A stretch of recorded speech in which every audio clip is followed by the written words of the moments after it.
Amen. Bonjour à ceux qui nous ont rejoints sur Zoom. Voilà, bonjour à tous. Et sans plus tarder, voir avec vous. Vous savez que depuis fin décembre, le dernier dimanche de décembre, nous avions vu, pour ceux qui étaient présents, nous avions vu Jésus-Christ. Vous savez qu'on avait vu la période de Rosh Hashanah, c'est-à-dire le nouvel an juif, et Rosh Hashanah qui signifie la tête de l'année. Et nous savons que dans la Bible, plusieurs auteurs de la Bible parlent de Jésus comme la tête, c'est-à-dire celui qui est le commencement, celui d'où viennent toutes les directives, c'est lui qui donne toutes les directives, etc. Et la Bible aussi parle que Jésus, c'est aussi celui qui est la fin. C'est-à-dire qu'en Jésus, il y a le début et le commencement. Et on avait vu ce dernier dimanche-là de l'année 2020, Jésus-Christ, la tête, donc ma priorité pour cette année 2021. Et le dimanche qui a suivi, le premier dimanche de cette année 2021, la place de Jésus dans ma vie. Et le Seigneur a bien conduit les choses. Et dimanche dernier, nous avions vu laisser Dieu faire. Vous savez, la tour humaine de Castells. Et nous avons vu de laisser Dieu faire, laisser Dieu porter nos fardeaux, nos soucis, parce qu'il a les épaules pour. Et expérimenter le repos de Dieu. Et ce matin, voir avec vous vraiment une thématique qui traverse toute la Bible, que ce soit dans le livre de la Genèse jusqu'au livre de l'Apocalypse, ou plutôt le livre de la Révélation, et voir avec vous ce thème. Est-ce que ça fonctionne? Non. Je vais passer à la troisième slide. Et voir avec vous ce thème qui traverse toute la Bible. Une église qui prie. On voit dans l'Ancien Testament qu'il y a des hommes, il y a des femmes. On voit Moïse, on voit des Daniel, on voit des Ézéchiel, des Élisée, des Élie, mais aussi de personnes. Vous savez, quand on parle de Moïse, on a l'impression que c'est un homme difficile à atteindre. Et pourtant, c'est un homme fait de la même nature que nous, avec une vocation particulière. Mais nous sommes appelés à être comme un sur-exemple sur toutes ces personnes, c'est-à-dire à prier. Non seulement une personne prie, des personnes particulières, des responsables spirituels prient, des responsables de famille prient, des jeunes prient. On a l'exemple de Josué, de Caleb dans la Bible, qui sont des jeunes qui prient, qui sont fervents, de ce jeune David et qui deviendra roi. Mais aussi, on a le peuple de Dieu qui prie. À de nombreuses reprises dans l'Ancien Testament, vous lirez le peuple régulièrement en prière. Toujours dans la prière, dans la louange et dans l'adoration. Et dans le Nouveau Testament, ça ne change pas. On a les apôtres qui prient, on a les disciples, on a les femmes qui suivaient Jésus qui prient, on a des enfants qui prient, on a également la communauté qui prie. Et pourquoi pas, pour cette année, une directive pour nous, l'église du bassin minier, dire que l'église du bassin minier est une église qui prie, que ce soit de manière individuelle, mais aussi de manière collective. C'est une invitation que le Seigneur nous fait encore ce matin à être une église qui progresse pour l'année 2021 dans la prière, de manière personnelle mais collective. Et prendre avec vous ce passage dans les Écritures, vous savez, en Hébreux, l'Épître aux Hébreux, au chapitre 5, et les versets 7 à 8. Et comment parler de la prière sans parler de notre modèle par excellence, qui est Jésus. Hébreux chapitre 5 et les versets 7 au verset 8. On lit ceci. Ainsi, au cours de sa vie sur terre, Jésus, avec de grands cris et des larmes, a présenté des prières et des supplications à celui qui pouvait le sauver de la mort. Et il a été exaucé. À cause de sa soumission à Dieu, ou un synonyme, sa dépendance à Dieu. Bien qu'étant le Fils de Dieu, le Fils incarné, c'est-à-dire venu dans la chair, dans un corps humain, il a appris l'obéissance par tout ce qu'il a souffert. Amen. On pourrait se poser la question, mais pourquoi Jésus, en étant sur terre, lui qui est le Fils de Dieu, lui qui est de nature divine, pourquoi avait-il besoin de prier? On peut se poser la question. Mais il nous montre vraiment le modèle et l'exemple. En disant que même étant Dieu, venant sur terre, revêtant un corps humain, la prière, elle est nécessaire, voire même vitale. C'est comme si on faisait de l'apnée sans remonter à la surface. La prière, elle est cette bouffée d'oxygène qui vient oxygéner l'homme créé, l'homme nouveau créé en Jésus-Christ. Et on voit régulièrement dans la Bible, je vais passer la slide, et ce que je vous propose, c'est de voir la vie de prière de Jésus. Quand vous lisez les évangiles, Matthieu, Marc, Luc et Jean, vous voyez régulièrement Jésus dans la prière. On voit aussi, je vous invite à relire les évangiles, c'est très intéressant. On voit que Jésus est pressé par la foule, constamment. On a l'impression qu'il est pressé régulièrement par la foule. La foule vient et il fait appel à lui, et il guérit les malades, il enseigne, il va dans les synagogues, il est avec ses disciples, il prend ses disciples à part, il les enseigne, il les invite à la prière, etc.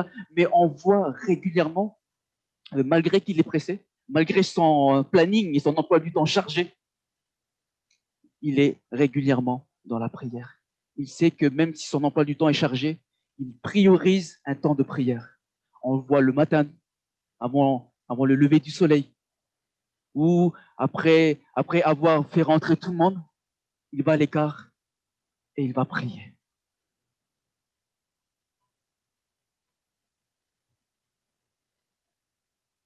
Et il y a un évangile particulier qui retrace bien. L'auteur est frappé par la vie de prière de Jésus. C'est l'évangile de Luc. Si je devais renommer cet évangile, je l'appellerais plus l'évangile de la prière, parce que le mot prière est relaté du premier chapitre jusqu'au dernier chapitre de manière régulière. Ce qui frappe l'évangéliste Luc, le médecin bien-aimé Luc, c'est la vie de prière de Jésus.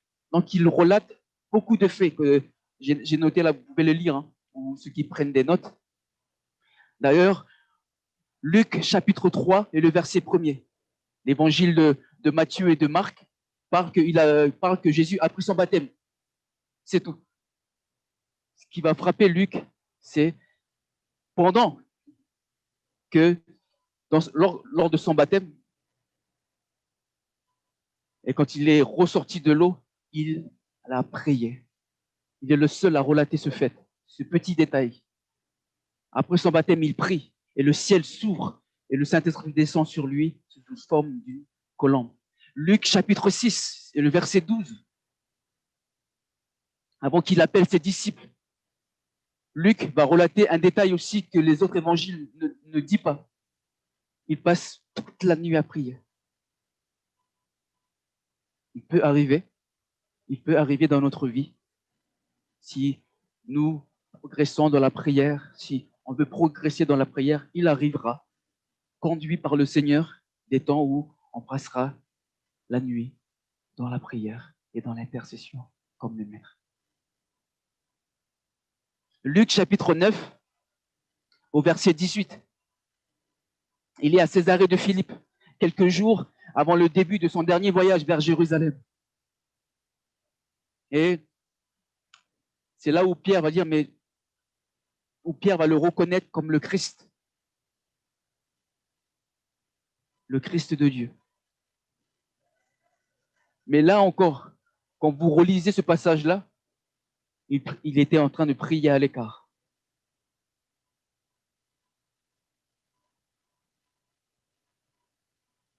Luc chapitre 9 et le verset 29, c'est pendant la transfiguration, il est sur la montagne. Il amène 3 disciples avec lui et pendant qu'il priait, l'apparence de son visage est devenue différente et ses vêtements sont devenus blancs comme les éclairs. Vous savez, quand on voit un éclair, pareil à cette blancheur-là. Mais il était en prière, alors que l'évangile de Matthieu et l'évangile de Marc ne relatent pas ce fait. Luc chapitre 11, le verset 1er. C'est les disciples qui viennent vers Jésus, alors qu'il priait à l'écart, alors qu'il le cherchait. Il cherchait Jésus. Il dit, mais où est le maître? Mais il était à l'écart, en prière. Ensuite, il le trouve et il lui demande, Seigneur, apprends-nous à prier, comme Jean l'a appris à ses disciples.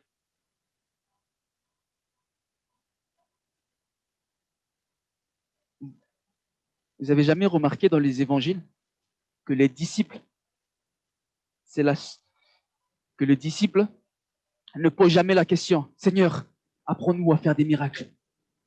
Apprends-nous à faire des délivrances, à délivrer des personnes des démons. Apprends-nous à... Non, la seule question des disciples dans la Bible, ils savent que tous les miracles qu'il fait, toutes les guérisons qu'il fait, tout l'amour qu'il porte vers l'humanité, tout le respect qu'il a pour ses parents, tout ce qu'il a pour le respect de Dieu lui-même et de ses lois, découle d'une vie de prière, découle de sa vie de prière. Donc ils sont conscients de cela, les disciples. Ils savent qu'il y a quelque chose. Il fait des miracles, oui. Les démons sont chassés, oui. Il y a des résurrections, oui. Mais parce qu'ils le voyaient dans la prière. Ils en avaient conclu que toutes ces choses-là, qui sont apparentes aux yeux de nos contemporains, découlaient d'une vie de prière. Et c'est la seule question qui nous est relatée dans la Bible, que les disciples demandent. Seigneur, s'il te plaît, apprends-nous à prier. Apprends-nous à prier. On veut être des hommes de prière. On veut être des femmes de prière. On veut être des enfants qui prient. On veut être un peuple qui prie. Nous, l'église du bassin minier, on veut être une église qui prie comme toi, Seigneur. Enseigne-nous à prier. Vous relirez dans les évangiles. C'est là, les disciples ne posent pas cette question de comment faire apprends-nous à faire des miracles, etc., etc. Mais apprends-nous à prier.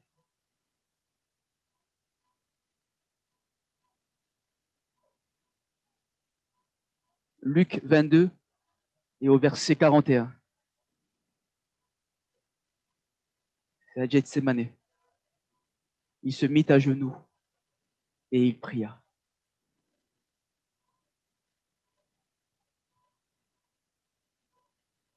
Le Christ, homme dépendant, il est à genoux et il dépend de Dieu pour prier son Père. Luc chapitre 23 et le verset 34. Alors qu'il est cloué sur la croix, il dit pardonne-leur, car ils ne savent pas ce qu'ils font.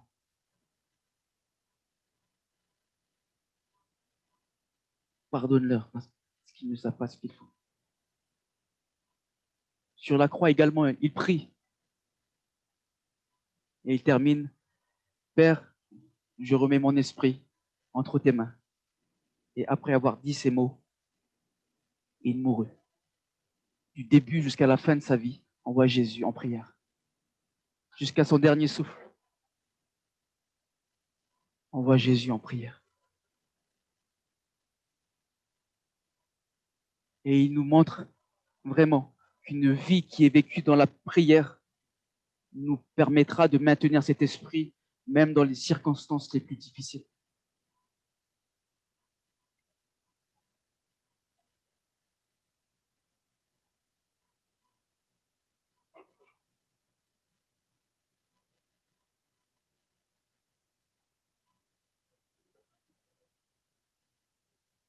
Alors, on voit vraiment Jésus comme un exemple, un modèle.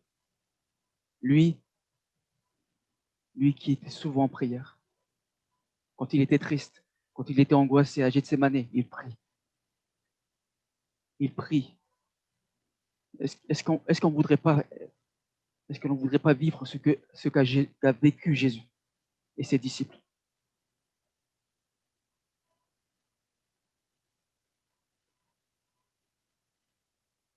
Il n'était pas obligé de prier, mais il nous montre l'exemple.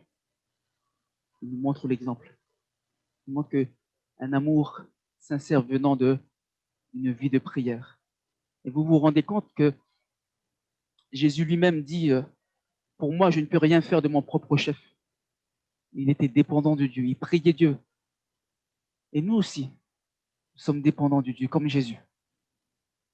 Et il est bon pour nous d'apprendre de Jésus dans cette année 2021 à venir, à être dépendants de Dieu par la prière, quels que soient nos moments. Je ne veux pas minimiser ou mépriser les difficultés que l'on va rencontrer, que l'on rencontre. Ce n'est pas là mon propos, mais c'est de nous inviter. Jésus nous invite à rehausser notre vie de prière à la sienne, comme les apôtres l'ont fait, comme ceux qui ont été avant nous l'ont fait, à rehausser notre vie.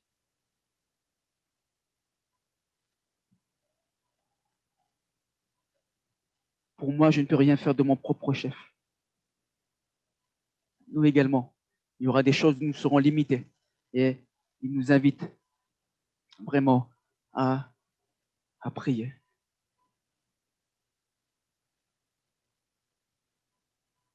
Et, et par rapport à cela, voir la vie de prière du disciple de Jésus que nous sommes et inviter le peuple de Dieu, l'église du bassin minier, à prier.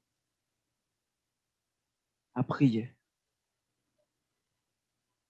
Et à faire de ce verset, Luc chapitre 11 et le verset 1er, Seigneur, apprends-moi à prier. Apprends-moi à mettre à profit le temps que j'ai de libre pour pouvoir prier, à prier comme toi, dans les choix cruciaux de ma vie. Pour le choix des disciples, Jésus a prié. Lors de son baptême, il a prié. Lorsqu'il en avait besoin, il a pris 3 avec lui et ils ont prié ensemble.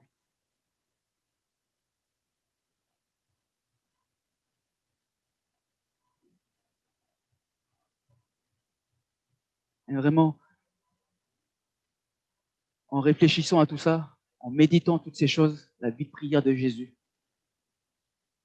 on ne peut que... Je peux passer l'autre slide. On ne peut que faire de cette... demander au Seigneur, Seigneur, je veux progresser dans la prière en 2021. Je veux progresser dans la prière en 2021. Que chacun d'entre nous s'exhorte, s'encourage à être des hommes et des femmes dans la prière. Il est tellement facile de ne pas prier, mais encourageons-nous, motivons-nous, reprenons-nous vraiment pour que nous soyons une église qui prie. Des hommes et des femmes qui prient. Vous me poserez la question, oui, mais comment? On va voir avec vous quelques points. Comment? De manière spontanée. Vous savez, des fois, quand on est dans la voiture, quand on est dans la rue, ou quand on est à la maison, parfois il y a quelque chose qui vient dans notre cœur. C'est ce que j'appelle le spontané. Et à la maison, je vais prier de manière spontanée. Je dis, oui Seigneur, je te bénis. Je vais te prier pour mon collègue, pour mon chef. Je vais te prier. Alors, il y a des choses qui nous viennent à cœur et qui ça nous vient là et ça nous presse. Et on a envie de prier. C'est ça ce que j'appelle la prière spontanée. Elle va être exprimée de manière libre. Je vais exprimer mon cœur. Vous savez, comme Néhémie. Néhémie a vu la situation, a entendu parler de la situation de Jérusalem. Qu'est-ce qu'il fait? Il y a quelque chose qui fait dans son cœur et il se met en prière. Il y a Daniel, il a à cœur de prendre 21 jours où il va jeûner, prier et rechercher la face de Dieu. Il y a des choses qui vont nous venir à cœur. C'est ce que j'appelle de manière spontanée. On va prier, mais elle ne sera pas incomplète. Elle ne sera pas complète. Parce que parfois, de manière spontanée, on va redire les mêmes choses. Et pour nous discipliner, pour nous aider vraiment à progresser, on va organiser ou je peux passer et je vais prier de manière spontanée, mais je vais prier aussi de manière organisée. Ne vous inquiétez pas, c'est pas un mot de manière organisée, c'est-à-dire que je vais m'aider de support. Je vais faire une liste de prières. Une liste de prières. Un tel, je vais les mettre sur une liste et chaque jour, je vais prendre 5 minutes, 10 minutes et je vais prier pour cette liste de prières. Ou utiliser le guide, un guide de prière. Vous savez, parfois, par exemple, la semaine impaire, je vais prier pour ma famille. La semaine paire, je vais prier pour mes collègues, etc. C'est ça un guide de prière. C'est faire comme une boucle pour que, de manière disciplinée, je puisse progresser. Que parfois, on ne sait pas quoi faire et le fait d'organiser, d'orienter, de faire, d'agir de manière intentionnelle va nous permettre de progresser dans la prière. Il y en a d'autres. On peut même prier la Bible. Je ne l'ai pas noté, mais on peut prier la Bible. Vous savez, des fois, comme dans la louange, on dit oui, Seigneur, car tu as tant aimé le monde. On peut prier la Bible. Oui, parce que l'Éternel est mon berger, je ne manquerai de rien. On peut lire la Bible et prier la Bible pour nous aider. Ce sont des supports pour va nous aider à prier de manière organisée. Et ensuite, j'ai mis de manière courte et de manière longue. Vous savez, parfois, on se culpabilise parce qu'on n'a pas prié longtemps. Je ne pense pas que on peut prier. Les deux se complètent. On peut prier de manière courte, 5 minutes, 10 minutes, 15 minutes, 20 minutes, une demi-heure, 1 heure. Et on peut prier longuement. On peut faire les deux. De manière spontanée, je peux prier courtement. De manière spontanée, je peux prier longuement. De manière organisée, je peux prier longuement. Ça va dépendre de notre emploi du temps, de notre niveau de maturité, de là où on en est avec le Seigneur, notre travail, nos enfants, les activités, le collège, les écoles, etc. Ça va, il faut jauger aussi par rapport à tout ça et ne pas négliger. Et organiser des temps comme ça de prière de manière spontanée et organisée, courtement, mais aussi longuement. Et les deux sont importantes. Mon propos ce matin, c'est pas de favoriser l'un ou de mépriser l'autre. Non, les deux sont importants. On peut les faire. On peut les faire. Ensuite, voilà, les deux sont importants. Voilà, il ne s'agit pas de favoriser l'une ou l'autre technique. Les deux sont importants, elles sont complémentaires. Et comment? De seul, une communion personnelle avec Dieu. Frères et sœurs, progressons dans notre intimité avec le Seigneur. Communion personnelle avec Dieu par Jésus-Christ. S'il le faut, planifiez votre temps. Moi, j'ai maintenant pour habitude de planifier mes temps de prière. De telle heure à telle heure, c'est mon temps personnel avec le Seigneur. Pour que je sois discipliné et que je ne divague pas à cause des soucis de la vie ou des imprévus. Parce que parfois, il y a des imprévus, vous vous mettez en prière et comme par hasard, le téléphone sonne, une personne que vous n'avez jamais eu de nouvelles depuis X années ou quelque chose qui arrive. Vous verrez, vous commencerez à planifier les choses, il y aura toujours des imprévus. Donc, le fait de planifier nous amène à une discipline pour pouvoir progresser. Je planifie un temps seul pour moi, mais aussi en couple ou avec des amis. Pourquoi pas? Un ami de l'église. On va se regrouper à 2, à 3 et on va prier ensemble. Et aussi avec la communauté locale. Vous savez, dans Actes chapitre 1er, chapitre 1er, le verset 14, chapitre 12 et le verset 12, on voit que l'Église persévérait dans la communion fraternelle, de la prière. Ils étaient régulièrement ensemble, ils ont compris. Et ça, c'est la base du christianisme. Celui qui me dit que non, moi je ne peux pas prier à la maison tout seul, c'est pas biblique. Relisez les épîtres, vous verrez qu'ils sont tout le temps en communauté. C'est la base du christianisme, c'est de se retrouver de manière locale et prier et persévérer. La prière communautaire avait une place importante dans l'église primitive, la première église. Et elle nous invite à se regrouper ensemble et à persévérer de manière collective. C'est particulier parce qu'on est sur Zoom, mais persévérons dans la prière ensemble, dans la communion avec l'Église locale. Parce que les deux sont complémentaires. Je ne peux pas favoriser l'un et mépriser l'autre. Les deux sont complémentaires et c'est le modèle biblique.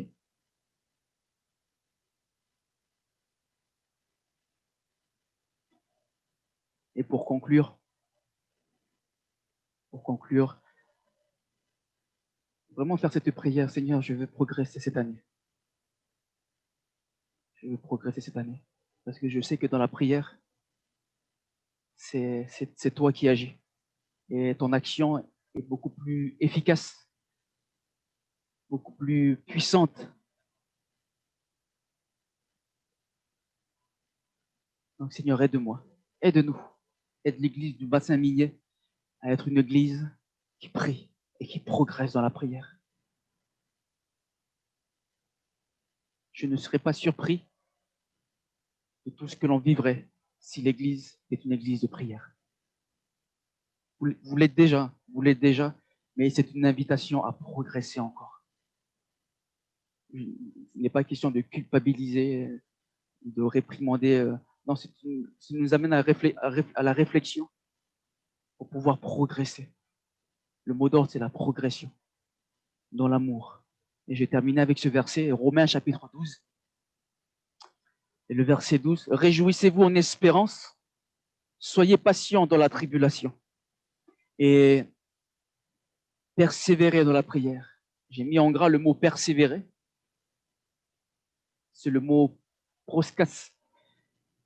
proskartereo, qui signifie persévérer, qui signifie de manière littérale continuer à faire quelque chose avec un effort intense.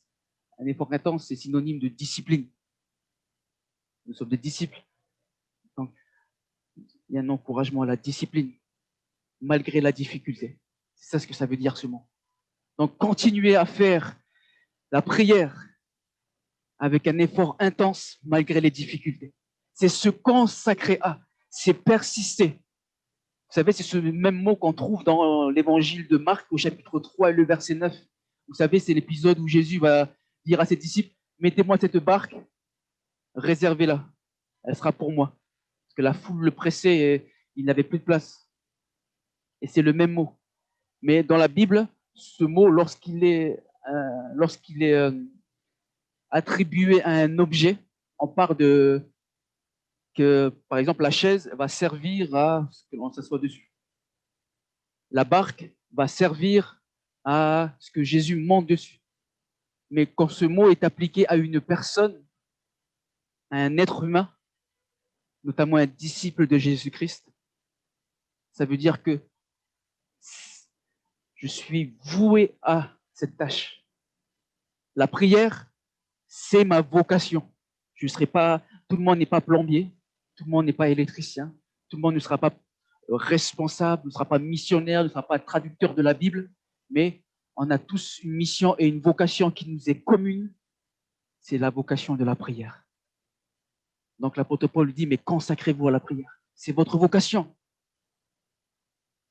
C'est la vocation de tout chrétien, c'est la prière. Et on est appelé à progresser dans cette vocation. Je suis consacré à, c'est mon rôle. Je suis voué à cette tâche.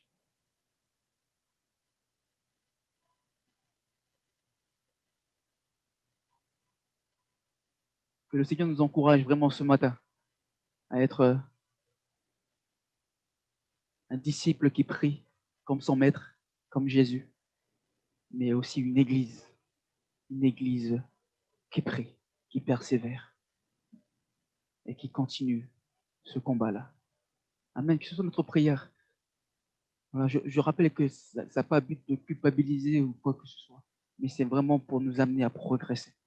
Tous ensemble, moi le premier, à progresser ensemble dans la prière.